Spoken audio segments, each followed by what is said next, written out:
Isang dating program manager ng DARPA at Special Forces Colonel na si Dr. John Blitch, ang muling lumutang sa publiko dala ang mga revelasyong gumulantang sa parehong mundo ng siyensya at paranormal. Kilala siya sa kanyang papel sa paglipat ng teknolohiyang robotic mula NASA, patungong Department of Defense. Isa rin siyang eksperto sa cognitive psychology at miyembro ng Space Technology Hall of Fame. Isa sa pinaka-kontrobersyal niyang pahayag, ay ang isang personal na karanasan niya, na tila galing sa isang sci-fi movie.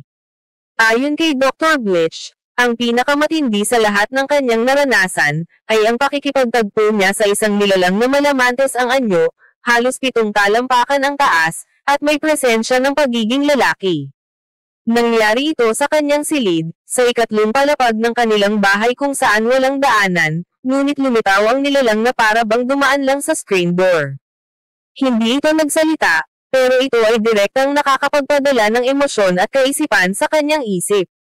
Ang katawan ng tao ay hindi basta laman at buto, ito ay isang napakakomplikadong makinang nilikha para pansamantalang tirhan ng kaluluwa habang nabubuhay sa mundo. Para kay Dr. Blitch, ito ay isang pagbagsak ng lahat ng kanyang dating paniniwala, bilang isang siyentipiko. Mula sa pagtingin sa katawan bilang biological machine, napilitan siyang isaalang-alang, na baka nga ang tao ay isang espiritual na nilalang na pansamantalang nananahan sa isang pisikal na sisidlan. Ang nilalang ay tila may misyon, at bagamat nakakaramdam ito ng inis sa takot ng tao, hindi ito nagpapakita ng dahas, bagkus, tila nagtatangkang tumulong. Ayon dito, kayang ayusin ang katawan, pero hindi kailanman maapektuhan ang kaluluwa, na nananatiling malaya at hindi kayang kontrolin ni numan.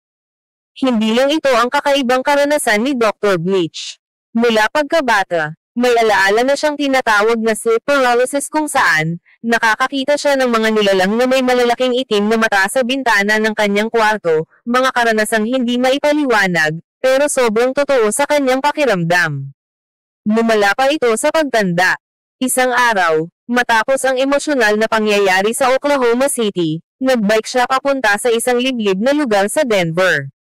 Doon, tila nawalan siya ng malay matapos pumasok sa isang ipinagbabawal na lugar. Nang magising siya, ay may dugo na ang ilong niya, nawalan ng oras, at tila may nakita siyang ilaw o sasakyan na hindi niya maipaliwanag. Dahil sa mga ito, nabago ang pananaw ni Dr. Blitch sa buhay.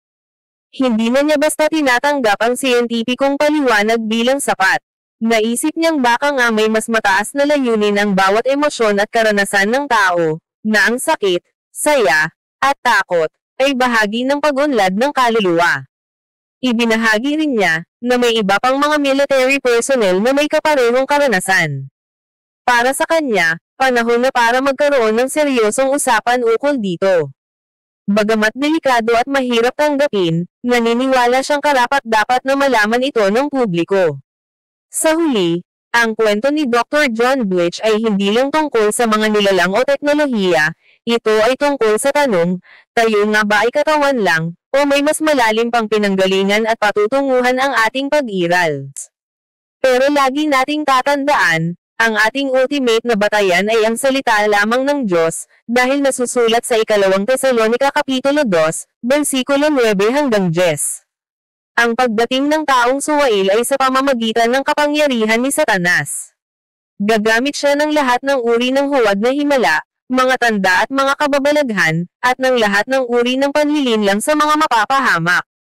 Ang Biblia ay nagbabala, na sa mga huling araw, ang panlilinlang ay mas lalala, at maraming tao, maging ang mga hinirang, ay posibleng malinlang ng huwad na mga guro, propeta, at espiritual na pandaraya.